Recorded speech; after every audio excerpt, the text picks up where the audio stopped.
La geopolítica muy movida en estas horas a los intereses venezolanos, 6:54 de la mañana, por eso hemos invitado a Edgardo Ramírez, internacionalista, diputado a la Asamblea Nacional, integrante de la Comisión Permanente de Política Exterior de la Asamblea Nacional, integrante de la Comisión Especial para la Defensa del Territorio de la Guayana Esequiba y la Soberanía Territorial, ex embajador de Venezuela en Cuba.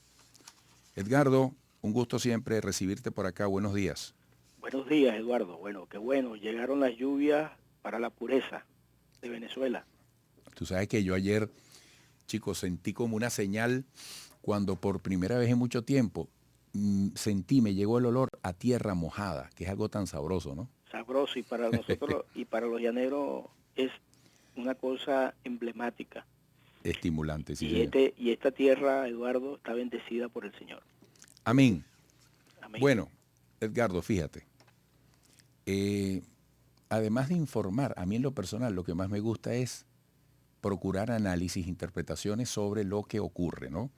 Y es lo que queremos de ti en este momento, en distintos escenarios. Fíjate, te propongo en primer lugar la información tan esperada y finalmente conocida ayer sobre las licencias para desarrollar actividades en petróleo, en gas, en Venezuela.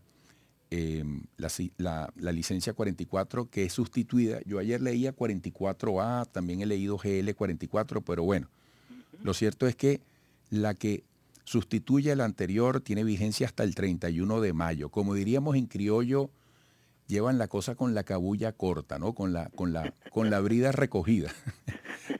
Entonces, ¿qué lectura te merece esto? Bueno, eso es una lectura, eso es un proceso de negociación, ¿ok? Que está ocurriendo y es un proceso de negociación, en primer lugar, que lo coordina, que lo dirige el gobierno de los Estados Unidos, pues. Ujú. El gobierno de Estados Unidos está haciendo lo que le corresponde a ellos hacer como imperio, ¿ve? Presionar, colocar sus puntos sobre la mesa, que ellos pretenden hacerle creer al mundo que nosotros somos los malos y ellos se han abrogado algo que no aparece en ninguna parte del derecho internacional público, sino que más bien lo viola, que ellos no pueden estar colocándole sanciones a ninguna nación del país del mundo, porque eso lo que hace es contraer la economía, eso afecta mucho a los pueblos del mundo, eso ha generado, pues, y hablar sobre eso es como hablar algo sobre repetitivo, lo que generan las sanciones para las naciones en el mundo, eso no genera absolutamente nada, nada, lo que genera son dificultades a los internos, pero bueno, esa es la posición del gobierno de los Estados Unidos. Nosotros como nación, afortunadamente, hemos tenido ya algunos años de enseñanza, de aprendizaje, hemos pasado por momentos muy difíciles, Eduardo. Creo que ahorita estamos de una forma sostenida, lenta, pero alcanzando un crecimiento económico. También hay otras formas de ver esta situación políticamente. Nosotros tenemos una forma distinta al gobierno de los Estados Unidos de abordar el problema de la política y en ese sentido pues seguirán las negociaciones, ellos tratarán de seguir presionando con horas, con días, pero nosotros no sentimos esa presión, ya nosotros estamos blindados, nosotros contamos con los profesionales de la industria petrolera que saben ya saber lo que es lo peor, lo que ha ocurrido en la industria, pero que no es lo mejor para los venezolanos y las venezolanas. Entonces, el tema político, Eduardo, debe ser un tema entre los políticos, pero las actuaciones políticas, las tomas de decisiones políticas, como eso de que acaban de repetir en meses, nuevamente la sanción, eso es lo que afecta al pueblo venezolano. Ahora fíjate, Edgardo, disculpa que te detenga. Uh-huh, Te voy a hacer esta pregunta que uh-huh, me parece pertinente. Así como tú bien lo estás aclarando, las partes mueven las fichas en razón de sus intereses y en este caso sabemos cuál es la idea de las sanciones. Bueno, uh-huh, presionar, uh-huh. poner en aprietos a un país, Sí, porque es que no solamente arrinconas a un gobierno, hay unas consecuencias para todo un claro. país. Pero fíjate algo, esta dinámica de las sanciones a Venezuela, ¿qué nos ha dejado? ¿Qué nos ha dejado como enseñanza y acaso como capacidad? Porque las grandes lecciones se aprenden en dificultad. Sobre todo cuando Nicolás Maduro responde y dice que Venezuela seguirá su marcha económica con o sin licencias. ¿Tú puedes describir algo que hoy está a favor de las capacidades venezolanas entre comillas, gracias a las sanciones. Algo que no estaría dentro de nuestras capacidades ganadas si no hubiera sido por las sanciones. Ese balance es posible. Sí, es posible, fíjate. Hay algo, y mira, te lo va a decir un hombre de izquierda.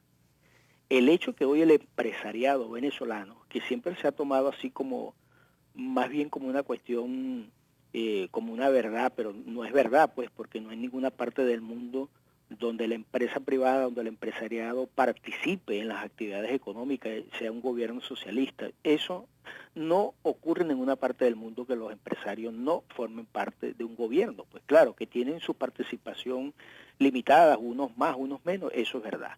Pero fíjate, el hecho que el empresario venezolano, que estuvo a comienzo de estos 25 años con una postura muy crítica, incluso muy dolorosa, como fue acompañar un golpe de Estado, un sabotaje en la industria petrolera, pero hoy que el empresario, hombres y mujeres venezolanos, también nosotros ya perdimos la condición política, somos venezolanos. Creo que ha surgido, Eduardo, un amor a la patria, la necesidad de unirnos como venezolanos, de entender que ya nosotros entendimos que este problema, como nos afecta a nosotros en carne y hueso, a nosotros los que vivimos aquí, tenemos que ponernos de acuerdo y salir adelante.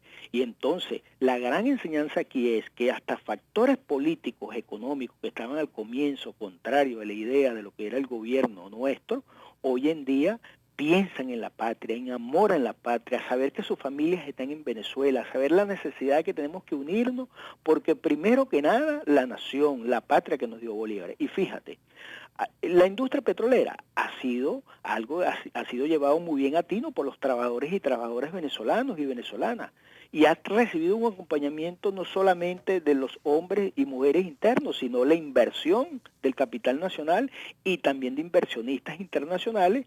Contrario a lo que es la política de Estados Unidos, nosotros el día martes pasado aprobamos en la Asamblea la extensión con la empresa Resol ahí al este de Monaga, la parte geográfica con la Comisión Mixta Tirimiquiri, seguir adelantando pues lo que es la explotación petrolera. Entonces son cosas que creo que el aprendizaje para los venezolanos y los venezolanos es saber que nosotros podemos tener diferencias políticas, pero que tenemos que ponernos de acuerdo, porque el trabajo y la unión y el amor a la patria es lo que hace las naciones grandes del mundo, desarrolladas en los tiempos difíciles, en los compromisos, en los asedios internacionales, han salido adelante porque no hemos puesto de acuerdo. Y yo creo que eso existe hoy en Venezuela. Yo creo que los venezolanos y los venezolanos nos miramos con respeto y nos sentimos, Eduardo, dignificados y orgullosos de que esta patria la vamos a sacar juntos todos y todas. Edgardo Ramírez, pasemos al tema de Ecuador, la decisión reciente de Nicolás Maduro de ordenar el cierre de sedes diplomáticas. ¿Cómo estás viendo tú el futuro de Ecuador dentro de lo que significa esta decisión en una posición que es acompañada por muchas variables y por muchos actores de la comunidad internacional? Bueno, fíjate que muy mal para el pueblo de Ecuador, muy mal para el pueblo de Ecuador.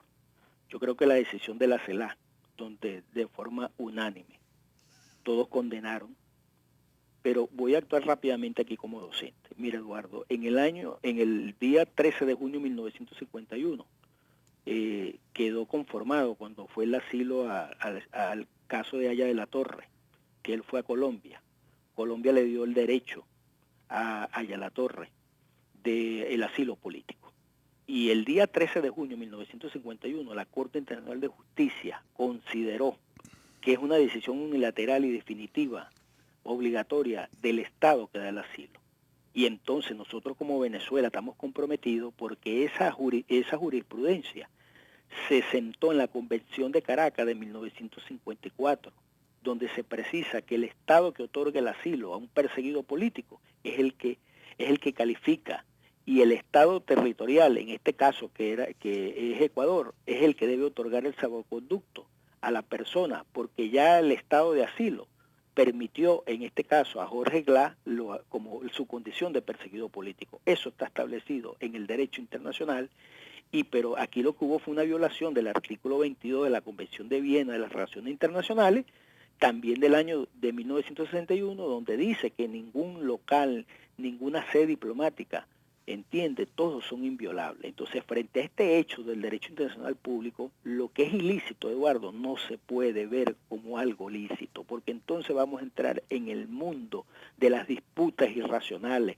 y no sobre la razón y las leyes, que es lo que está establecido en el derecho internacional público. Creo que eso, antes de hablar política, creo que primero eso es lo que tenemos que condicionar, que hay unas leyes internacionales, que existe un derecho internacional, que hay unas convenciones firmadas por los estados como México en este caso y como Ecuador, que México las está respetando. Y todo el mundo sabe que México ha sido el país emblemático, bandera, que ha llevado la posición de la neutralidad en la política exterior, sea perseguidos políticos de derecha, de izquierda, llamados independientes, como los quieran llamar, México siempre históricamente ha levantado esa bandera. Entonces lo que ha hecho Ecuador, a mi modo de ver, como me lo está preguntando a mí, creo que forma parte, porque este es un joven presidente de Ecuador que no tiene conocimiento de la política, está muy mal asesorado, pero por otro lado, por el hecho de ser un retoño en la política, creo que es fácil, pues, de seguir condiciones de países que juegan en la geopolítica también,